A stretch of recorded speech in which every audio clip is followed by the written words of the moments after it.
Chica. Welcome to another episode of Chica, We Got This. This is a podcast for Latinas by Latinas. And what I mean by Latinas, I genuinely mean it. It used to be by a Latina, and now with the Latina follow train, it has gone crazy. It has changed so much. And now I have genuine Latinas in my podcast. And I'm so blessed. I'm still shook. My mind and body have not registered this. And you best believe my ancestors are shaking in their beds right now. But I am so excited to have my girlies on here. Today I have Amy. She is all the way from Tennessee because you only the 10 I see. So I'm so excited to have her here. And we are going to talk a little more about each other.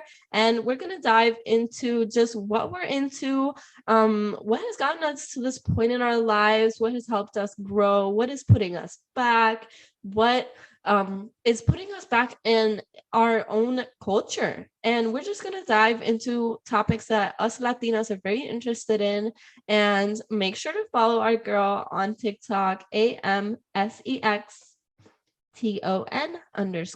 and Sexton _. So give her a follow and give me a follow as well so you can stay updated with all these incredible things that are happening at Chica We Got This _pod on Instagram as well as TikTok. So let's get on to this. Amy, thank you for being here. You look beautiful. I'm so happy that you're here. You're number 2. I'm so blessed. So thank you for booking. I appreciate it. Was it an easy booking stuff? Hey, prima. Yes, it was so easy to book. And I love the fact that I'm number 2 because that's my lucky number. So me siento muy bien. Aquí estoy. This is easy. That's awesome. Do you believe in angel numbers and stuff like that? Sí, prima. And I've been seeing a lot of 111, 333, and 444. So I need to Google that to see what it means. But I know that algo muy bien is coming. Something good is coming in the air. Are coming. 111 and 333 were huge for me. And I think what was signaling me that this is gonna happen and where I am today is gonna be a reality is I had seen 1, 2, 3, 4 everywhere. 1, 2, 3, 4 everywhere. And it got to the point where my paycheck one time I had 1, 2, 3, 4, and I was like, girl. And then my bank account automatically saves me some money to my savings, and it was 1, 2, 3. I was like, this is I'm shook, but I'm so blessed to have you here, and I would love to know more about you. So give me a little background. Where were you born? Where did you go? Where are you now? Do you have any kids, any boyfriends, any husbands? What's up? Yes, prima. Let's get into the chisme. Let's get into the good part. Right. Yes. So I am from Tennessee. I was born and raised a little bit in West Palm Beach, Florida.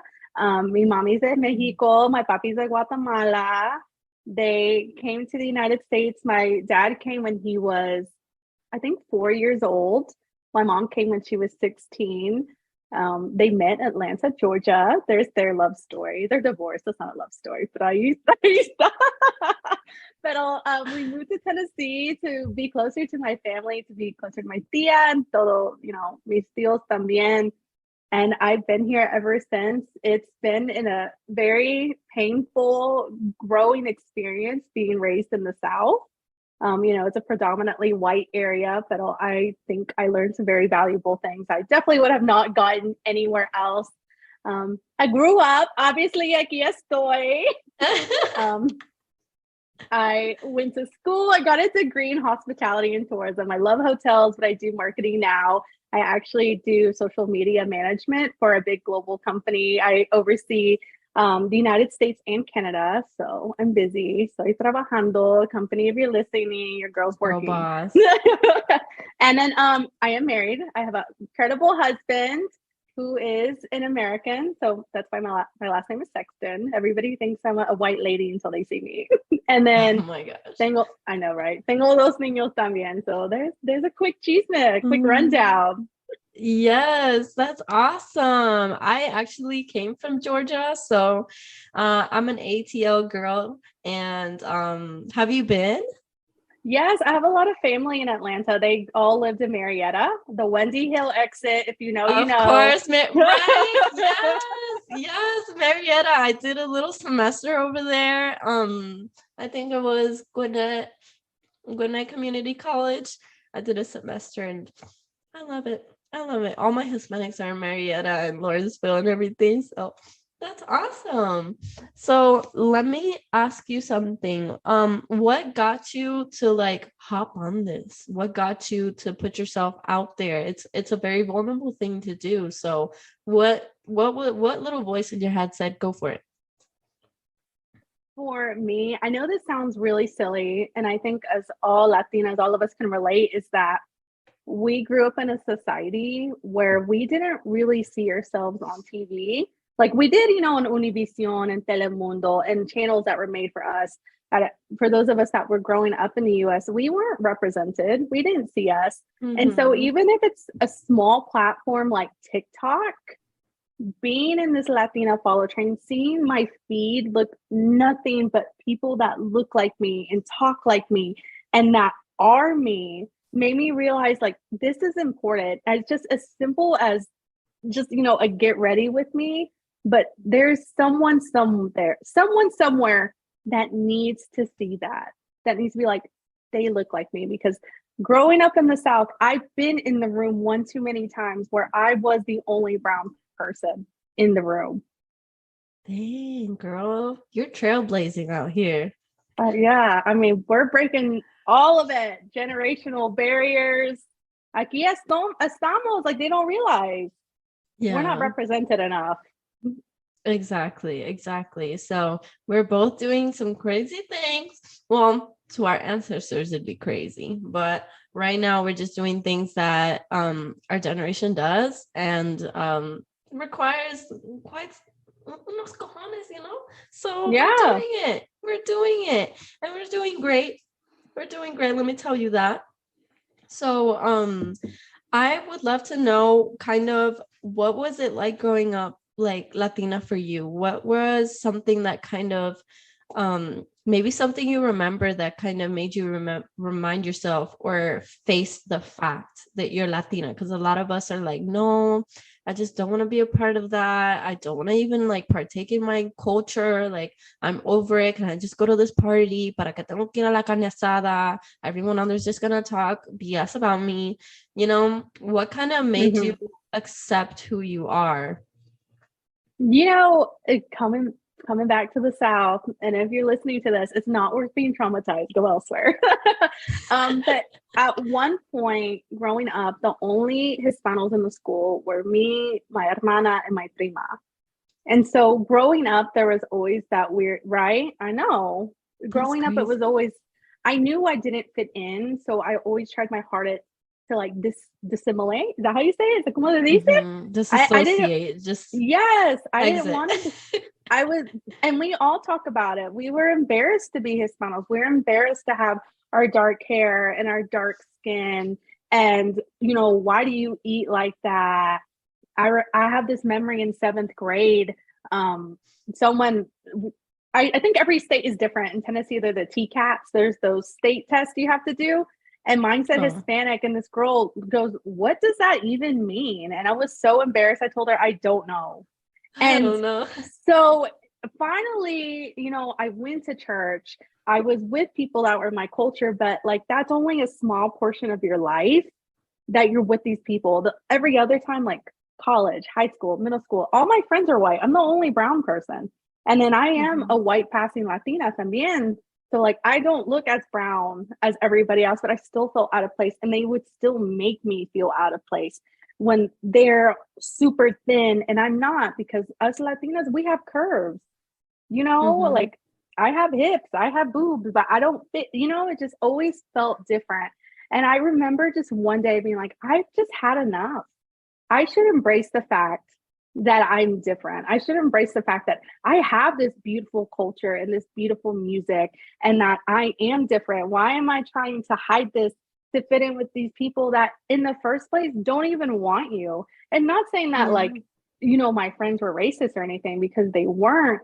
But sometimes looking at white society, they don't want us. They're mean to us.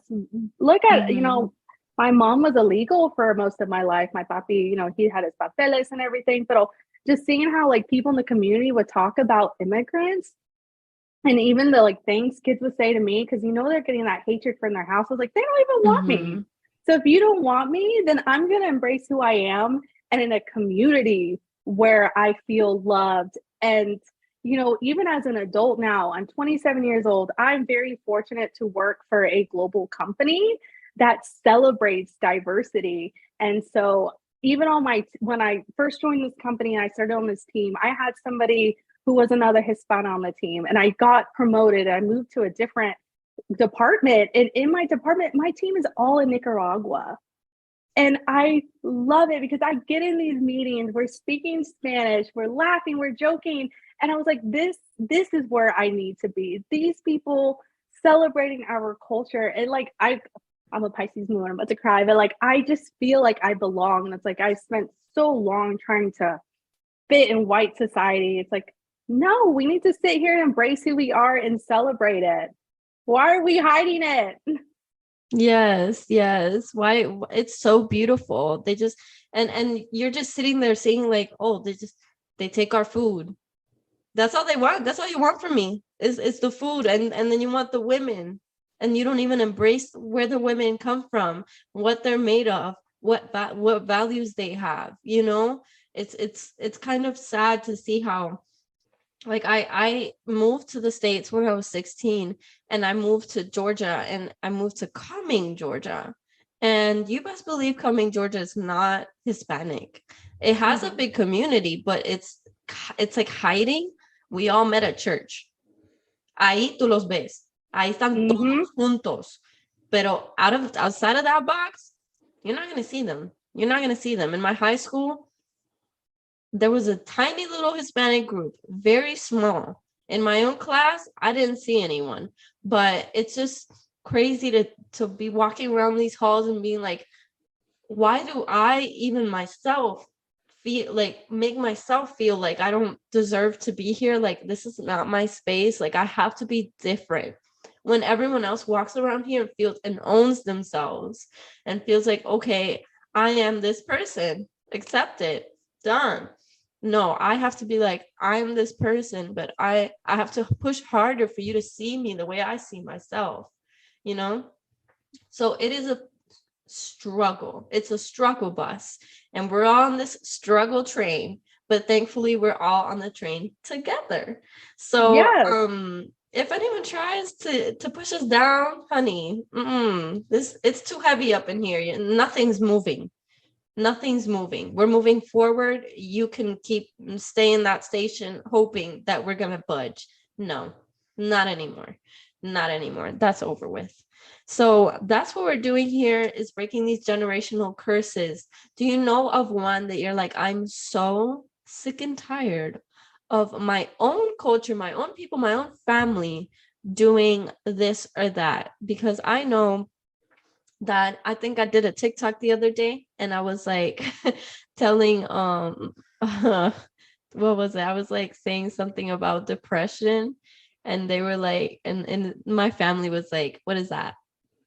What's depression? I don't get it. And now that I'm opening up to my mom a little more, I'm like telling her about all these incredible things I learned in psychology of like mental health and all this. So from my side, I know that I'm trying to break the curse of all these of just being ignorant to the fact that these are things that can be taken care of and can be healed.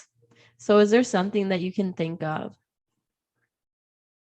Yeah, I think for me, it's la misma cosa.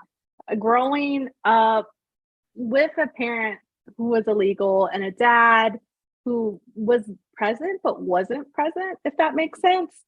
Mm-hmm. It was hard. My mom, I will tell you right now, has depression, but she doesn't acknowledge that she has depression, because if you're sad, get up and clean. Hay algo que hacer. And cosas así. And so I know for me, it was finally, I had like a big mental breakdown when I was in high school, and it still was not enough to make them realize that something was wrong. I remember my dad told me he was going to send me to therapy so that I would be embarrassed that something was wrong with me. And, I now have bipolar disorder because if you don't treat your anxiety and depression, it evolves. And that's what happened. It's evolved into a bipolar disorder. And so I'm very open with my mom. And one of the biggest things, and I know this sounds mean, but it's I hold her accountable. And same thing to my dad. And I openly tell them, you were not the best parent that you could be, and you did not try hard enough. I have 2 kids now, and I go and above and beyond to like take care of their mental health and hear them and not only like respect their boundaries, but teach them to put those boundaries up with us and other people. And that's the biggest thing for me in the Hispano Latino community is like, we need to wake up and realize that like we as a culture have been through so much. We've been colonized, we've been enslaved, we've been, don't want to get into all the trigger warnings. And it's scientifically proven that you carry that in your blood, in your cells. So from generation to generation, we're carrying these wounds. So to sit here and as a society and think, oh, we don't have any mental illnesses, it doesn't exist, it's just not, it's unreal to me. What do you mean don't exist? We were pillaged and all these terrible things happened.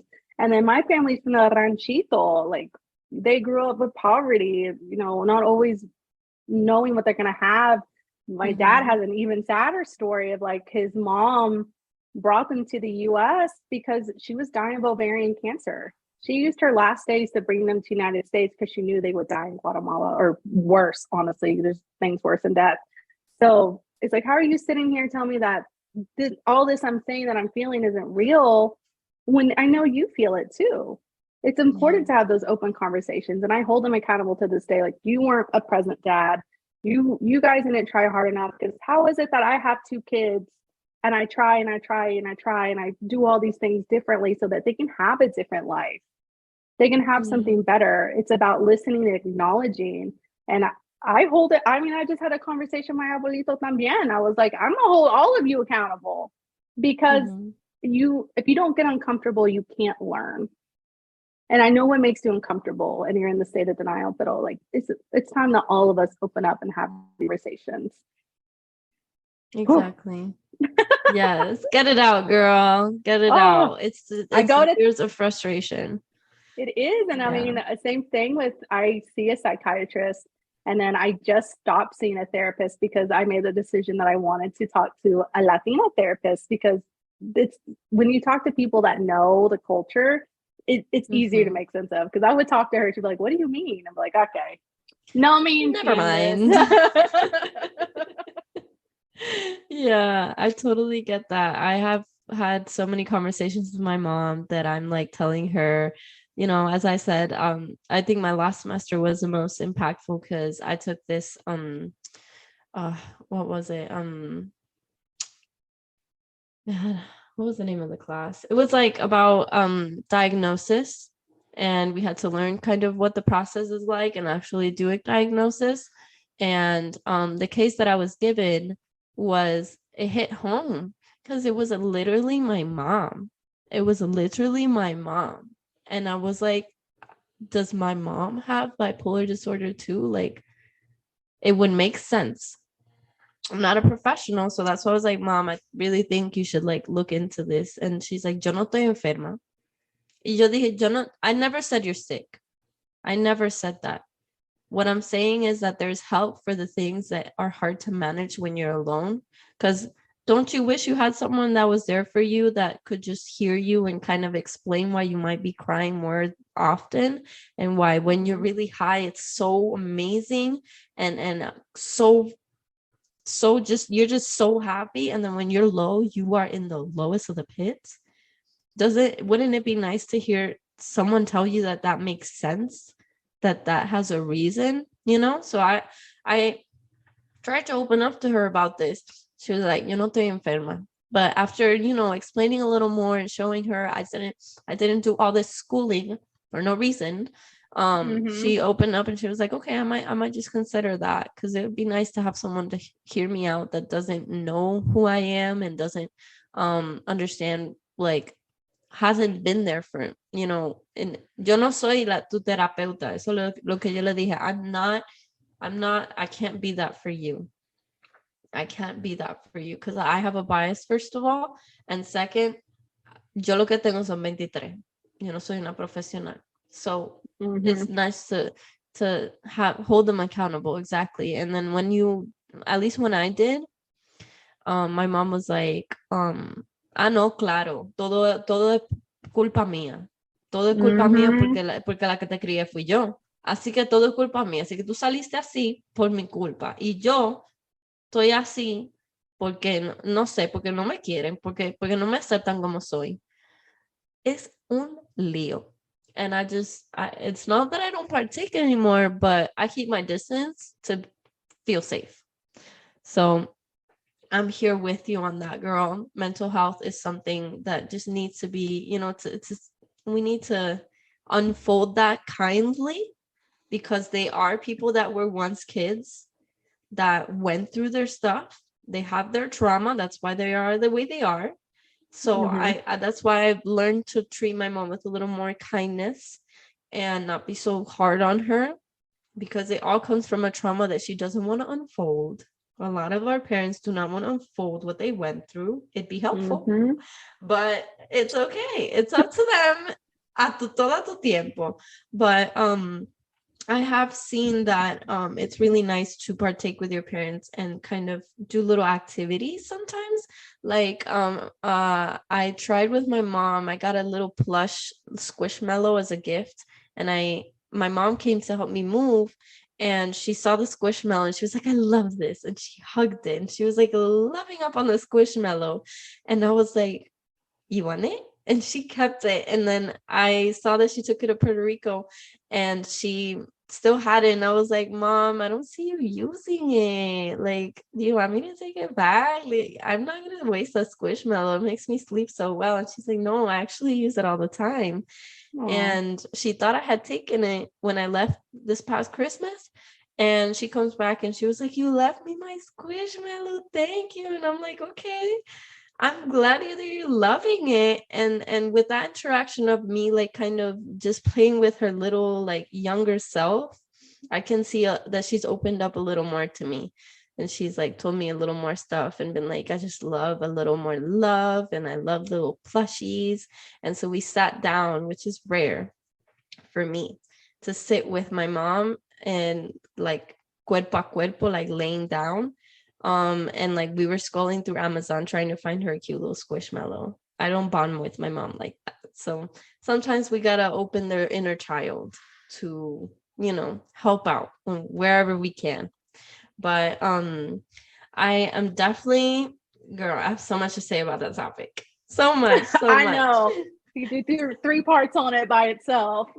Yes, right. So what is something that kind of has helped you keep a balance in your mental health as a Latina? Like, is there some kind of routine that you have, or a self-care kind of guide that you follow?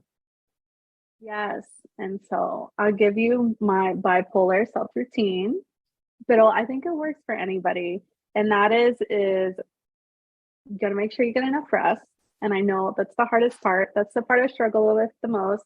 No me quiero ir a dormirme. No quiero. I love to be up, but I have a good routine to wind down and to wind up. So cuando me despierto, I get up, I do my face, I make my bed, I clean my room. Ya no tomo café. I know that sounds scary, but it was good for me. It was the coffee was Yeah. really messing with my hormones. I feel better without it. So instead, what I do is like I'll pick up around the house and I make sure to get up. This is really my routine before work is I get up an hour and a half before my workday starts so that I have enough time to wake up and I have me time because I'm starting to realize as I get older that time by myself, even if it's just like sitting on the couch or just reading a book or even just something that's silly as like scrolling through TikTok. That time Mhm. alone is very, very important. I need a lot of me time. especially like tengo un esposo, tengo niños, and everybody needs my attention, everybody wants my attention. I want to give them my attention. So that is really important for me to keep my Zen time. And then I just remember to do small things for me. So if I'm at work, I'll get up and I'll take the dog and I'll take her on her lap, and it's a good mental break. And then I always, tengo bipolar. It's easy for me to just blow up. And I'm on this journey also to get off my medication. So like right now we're working through this together. Being on medication freed me, and it gave me the strength I needed to learn my coping mechanisms. So now I'm ready to do that without my medication. And so these routines are vital. And so it's also pausing when I want to react to life. So like, si me enojo, I get mad easily. It's fine. But before the big blow up, like let's sit down and like let's think about it in my head and taking deep breaths. I finding time to go to the gym because that's also like another timeout time. It's Yes. weird, but it's finding those moments for yourself throughout the day and making sure you can get it. You're the most important person in the world. You're the most important person you can take care of. And the end of the day, like you have to like the person you are. Mm-hmm. So like you can't find that in other people. Like if I divorce from my husband and he takes the kids and takes everything, I'm all I have. So it's just Yeah. important to remember to take care of me throughout the day. And that's the thing that gets me going. If it's putting makeup on, gym, it's you, it's me. Yes, getting cute. I find it as a beautiful exercise of like self-care and kind of like a form of therapy is to take time to get cute, but not like you need to get cute, but the time to be like touching yourself, touching your hair, taking Mm-hmm. care of your hair. If you do your nails, it's nice to be like, okay, I'm gonna take care of these one by one. Te quiero, te quiero, te quiero, y te quiero linda, you know? So it's Mm-hmm. it's it's nice to have that time to yourself. And it's very confidence boosting also, even when you get a cute outfit to go to the gym. I feel like people are more encouraged to go out when they have a cute little fit. There's people that are different, having a good playlist. Yo soy mucho de playlist. Si tú me pones a mí una bachata, you best believe I'm gonna do this workout and it's gonna be fun.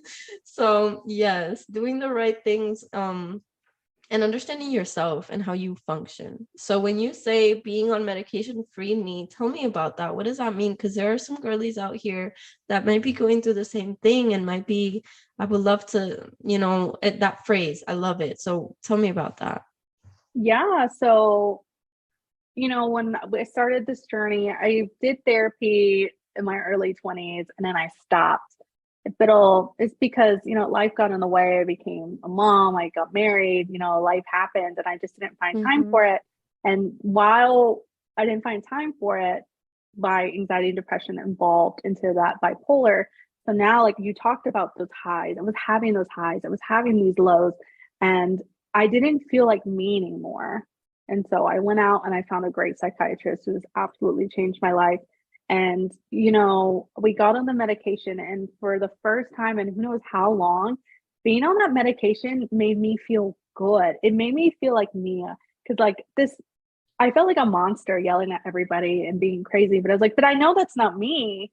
It's just Mm-hmm. my brain was at, I mean, you saw this, that's where you study. Like, Yeah. like my brain just couldn't handle it. So being on that medication, it freed me.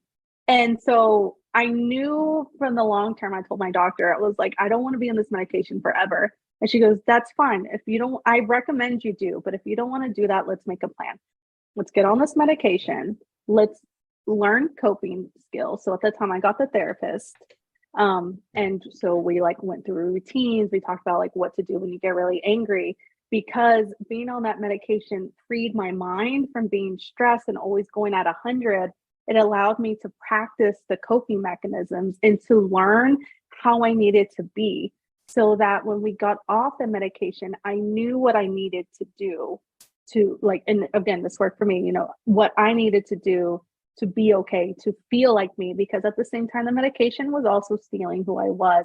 I wasn't as bubbly as I used to be. It almost like zened me out too much, Mm-hmm. but it's what I needed. And I knew like, I just got to stick it out. I knew it. So we did it for a year. And I was on a really high dose. I was like on 200 milligrams of lamotrigine. My hair, I was losing my hair.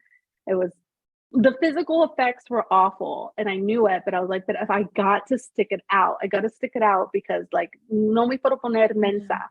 I need to know that this is what I need to do. And at some point I lost my parts of myself on that journey, in the sense of I started relying on the medication too much, and I was like, no, we're going to do this together. And it Mm-hmm. freed me. I mean, it did free me. So when I finally in December was like, I'm ready, she said, if you're ready, let's do it. So we dropped it down until I was able to come off of it. Not that you need to do that. We just did it for me and her because we're doing this together. And Mm-hmm. now I'm sitting here, I'm like, I feel so good because I learned everything I needed to do while I was on the medication so that I could be fully liberated. And then it's okay if you also want to be on medication the rest of your life. It's just for me, I knew I didn't want to because I'm also like a health nut and I love, I'm like the organic I Yeah. try not to take medicine. So for me, I knew that's not what I wanted to do, but it freed me.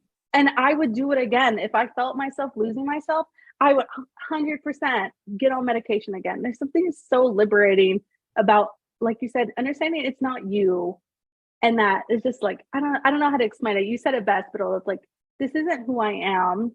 This mental health is making me that way, and the medication sets you free. It just like, like, I'm gonna call it a monster. It's not, but like it just detaches you from that, so where you're free, you're you. It feels good to Yeah, be you. exactly. And it just takes a little understanding of what's in like you're, as they say, it's kind of, this is the way that I understood mental health and like the diagnosis process and everything is kind of, you went through something that changed the way your brain works. Your Mm-hmm. brain sends signals and makes chemicals, and those chemicals make reactions. So you act a certain way because of what you went through. You need to pick up some slack with some therapy and with the work that you do with yourself, understanding your habits and making the right changes. And you need to pick up the other slack of what you can't really do yourself, which is what's biological, what's in you, medication. That's why there needs to stop being a stigma around medication. It's it's it's it's work that people put in to help you. If they wanted to hurt you, trust me, they wouldn't make it accessible. Mm-hmm. They wouldn't touch on this. They would let you rot, you know? So it's really important for everyone to just stop looking at medication as some kind of terrible thing, like giving into all these chemicals and like giving into the big pharma. There's bigger things that they're doing that are affecting people, and this is not it. This is not it. So on to other things, because we want to get to know you a little better. Oh, I'm going to ask you a few little questions sesh for us to just get to know you. And as I said, some of them might be a little deep, some of them might not, but I'm just picking off of like this long list because there's so many things that we could get to know about you, but I'm picking whatever I see looks nice because just want to leave knowing a little more. So, first question, tell me about what has been your greatest failure? ooh. I think my greatest failure is that I definitely could have been a better daughter. I think at some point I ended up with so much resentment towards my family. I have a lot of like mother wounds. Me too. And I mean, that could be like a whole thing by itself, but we won't do that. And I almost feel like at one point I just made it my personal mission to make her life as awful as it could be. Because I was like, if you're going to be this terrible to me, you're going to wish I wasn't your kid. And so now that I'm Right. older, like, I feel like my relationship with my mom will never be the same. It'll never be as great as it could be. And it's like, I could have been a better, she could have been a better mother, but this isn't about her. This is about me, who could have made the effort to have been a better daughter and been more understanding. I totally, literally, that would have been my answer. That would have been my answer. Like, it's gotten to the point where on Christmas, my dad sits me down to tell me, I need you to not this year. I need you to not, because you guys fight way too much, and you know how to hit each other's buttons and Mm-hmm. exactly which ones. And I'm like, it's not me, but it sometimes do be me. It's just Yeah. sometimes I she knows what button to push, and I'm not here to take your BS. I'm not gonna sit here and be like, okay, yeah, mom. No, that's not the generation we have. Like, we had this argument, oh, not argument, but um like conversation over Christmas with a bunch of family members, and it basically like went like, a few of us sat down and we were like, it's crazy how the older, like our parents, are telling us, tú tienes que quererla como es. You gotta love her the way she is. She's always been like that. Da, da, da, da. And I'm like, I said, I had enough. And I said, I'm sorry, but I and my other family members are part of a generation that we do not take your BS. I'm sorry, but I'm not letting you slide. Just because this is the way you are, it doesn't mean that this is the way you should be. I'm not, Mm-hmm. no, I'm done with it. You are just crossing a line, and I'm not going to let it slide just because you are the way you are and you have been. It's because those people who have let it happen, I'm done.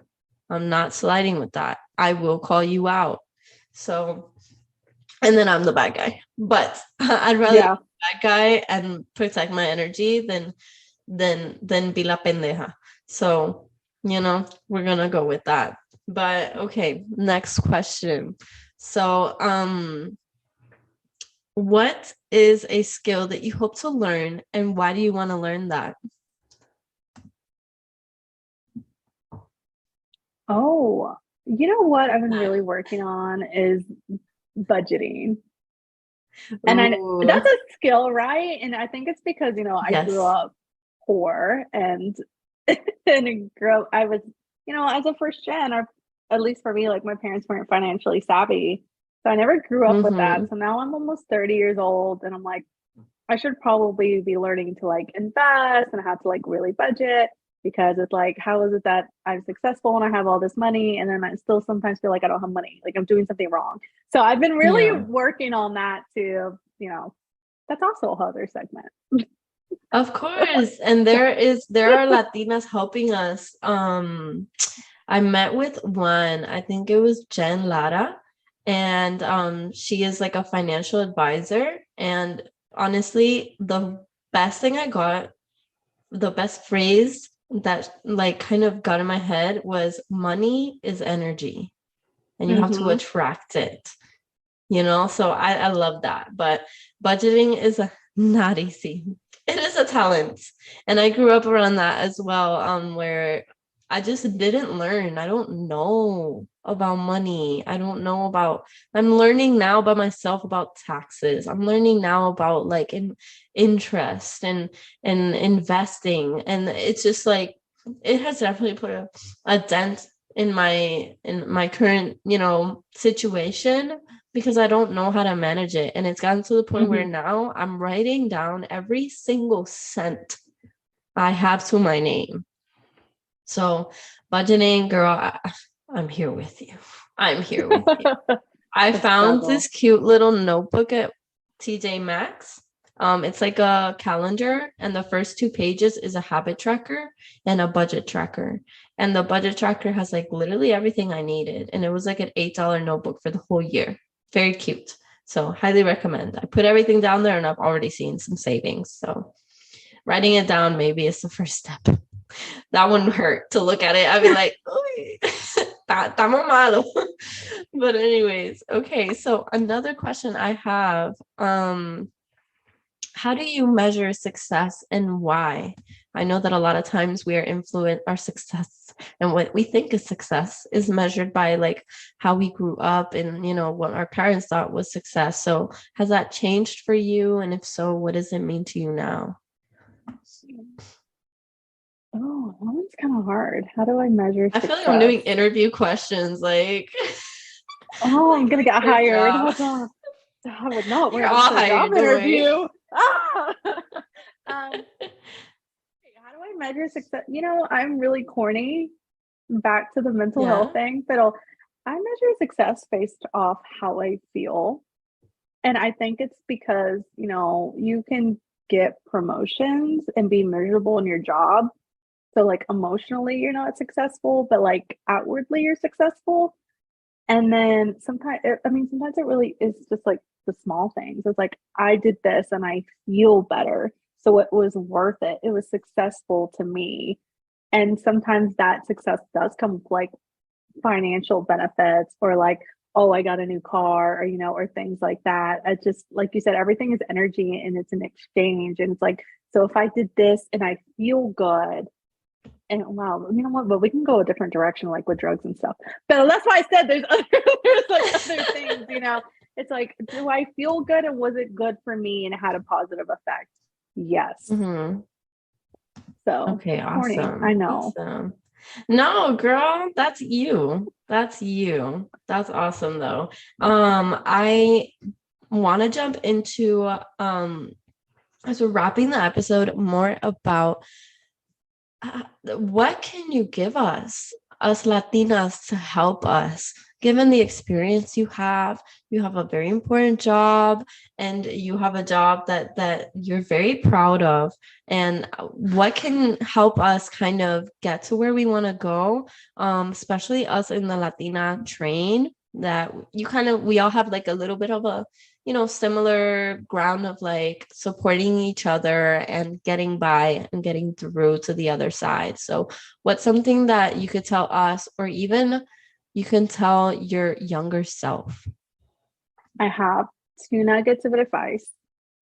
And I have, just to give you some background of how important these nuggets of advice are, I graduated college on academic probation. Oh no, girl, I barely graduated. I think my GPA was a 2.0. It was awful. Um, I don't know how I graduated, so shout out to me for doing it. But and I've had this incredible career. I've been a creative director, marketing manager. Now I oversee 2 countries in their marketing. So, like, take this from someone who is quite literally, you would have looked at and never thought that they'd be this amazing in their career and in their personal life. And the two nuggets is always bet on yourself and trust yourself enough that you know that this is where you're supposed to be, that you trust yourself to get yourself to where you need to go and where you want to be. Just keep going. Trust in yourself. If everything goes to the ground and burns and everything, I've been there. I've been a rock bottom where you feel like I'm never going to get out of this. Have enough trust in yourself. Bet on yourself that you can do it. And you would be amazed. And then the second one is it always goes together, let someone else tell you no. Very, very frequently, we are scared of failure. So we don't even want to try. But half of these incredible things I've got to do in my life and even in my career is because I had the courage to just do it anyways.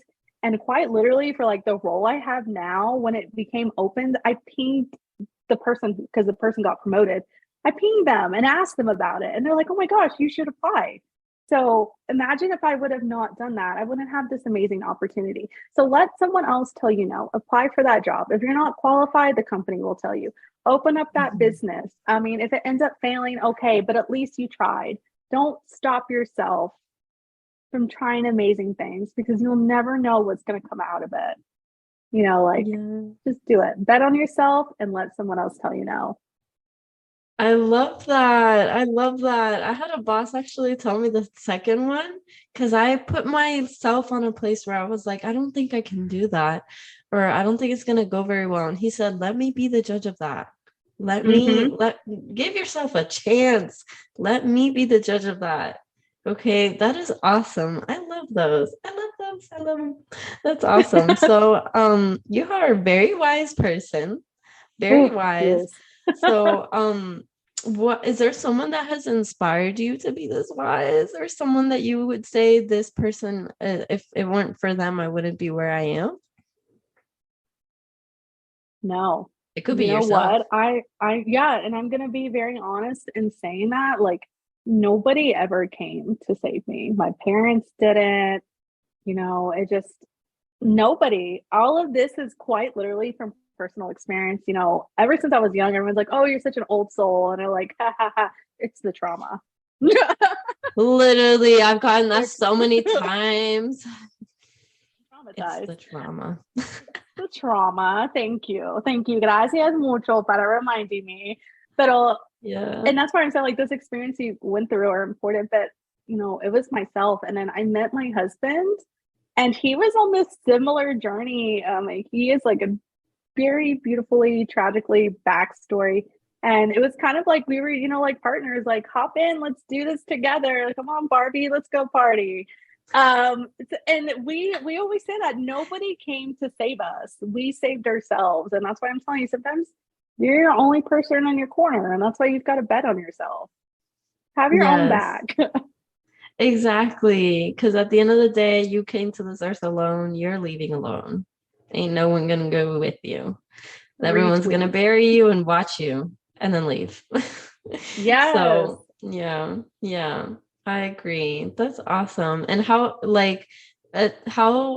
have all these trials and tribulations helped you guys get closer together? Like, did you guys learn from each other about kind of like coping with all these changes? Yeah. I think when you marry someone who understands from a certain perspective and angle, because everybody's experiences are unique to each other. um it's very easy to be like, well, I've been there, so like, come on, we're okay, we got this. It's being your own advocate, each other's cheerleaders, and just finding someone that you love but then also is your team player and holds you accountable. And it's just really good to be with someone that's on that path with you in that same journey, because Yeah. it's weird how you will experience the same things at different times. So then you can Yeah. go back and give the advice, but it's completely, it is strange. It's one of the things you have to live. It's like, okay, I know we're in the same household, but I just did that 2 years ago. So I've got you. Remember, we've done Yeah. this, we've been here before and we've gotten through it. Exactly. Oh, that's beautiful. How long have you guys been married? So I'm not esposo de marriage, so I don't really know. I think we've been together 8 years. Don't ask me how long we've Wow. been married. I don't even know when we got married. And it it's been a long time, but like the relationship feels very young. It feels like we've been together maybe 1 to 2 years. I've been married to the most incredible person ever. Definitely got Oh, blessed. But yeah, that's that's maybe awesome. I'll insert a joke about being trauma bonded. Yes, being trauma bonded. I love that. And how has like I know we were talking earlier about our families because they be the most backstabbing anyways. So is there something that you can help us Latinas learn about that? Because I feel like we all kind of go through that. There are some exceptions and we're very happy for those people, but a lot of us go into these family functions and we're just like, I really want to leave. You know that, but put your boundaries down. I have a family who they're my biggest haters, and it makes me sad because I'm the biggest cheerleader. But the Mhm. biggest thing for me is I set my boundaries. Also, I limit how much access they get to me and to my life. And a big part of that is like I have the Facebook, I have an Instagram. I don't use it at all anymore, but before I did, I limit what I put on there. Anyways, I believe in a whole people can, bad vibes, people can steal the goodness from you. So like Mhm. this is my disclosure anyways, to guard your space. But with my family, I'd set those boundaries. So it's like on social media, you only get a little bit. Um, Mhm. if you I just wouldn't tell them everything. Or if I had something good coming, I wouldn't tell them until it was already here and guaranteed and set in stone, because then I know you can't touch it. para mi mommy, she has to call me and be like, what's happening? I haven't heard from you in a long time. And even then, I just limit what I give her. And it also makes me sad because I do love my mom, but I'll just guard your space. And then, like you said, I don't want to be here. If you're in an event and you've had enough and they're in your energy, they're in your space, and you don't like it and you don't feel comfortable, love yourself, respect yourself. I need to go. And if they complain, I don't care. I need to go because I've been there too, where I get mad and it's like, oh no, ay, ¿por qué estás haciendo todo eso? Blah, blah, blah, blah. I don't care. I need to go. I respect myself enough to know that I'm not okay right now. And, the vibes are off and I need to go. Exactly. There are times where you just need to say, you know what? I think I'm more important. So I'm hitting out.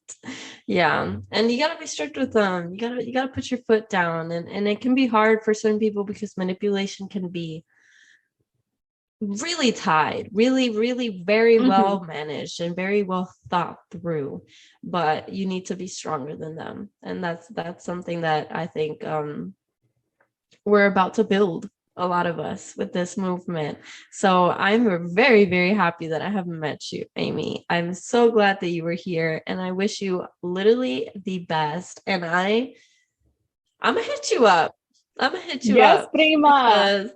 Because I at first I need to get me pulsera because I have one, but it's I need a new one. It feels like it's got enough negative energy, and I think it needs to go. But yeah, so I'm gonna give me mi pulsera, and you guys make sure to follow her on TikTok, AMSEXTON_AM Sexton_. This is a beautiful girly that I spent some time with today. We talked about mental health, we talked about our jobs, and it was just such a good time. And I look forward to having you again. And yes, I think it'd be fun. And if there's anything else you want to talk about or give a shout out to our girls. I just want to say, primas, for everybody listening, thank you so much for tuning in. You're in such good company on such an amazing podcast. If you're nervous about being a contestant or a panelist, don't be, primas. I mean, this is going to be the most incredible time of your life. We all have these experiences and stories, and they're important to share. That's also how we preserve history. It's how we learn. So go to her link, follow her. I want to hear what you guys have to say too. Yay, thank you so much. Yes, make sure to follow me at Instagram at Chico We Got This _pod, as well as TikTok under the same name. And you can join this podcast yourself by checking my link tree on the first link. Very easy process for you to join me so we can have our chica time and talk about our lives. So thank you so much, Amy, for being here. I appreciate it. And I'll see you guys on the next episode.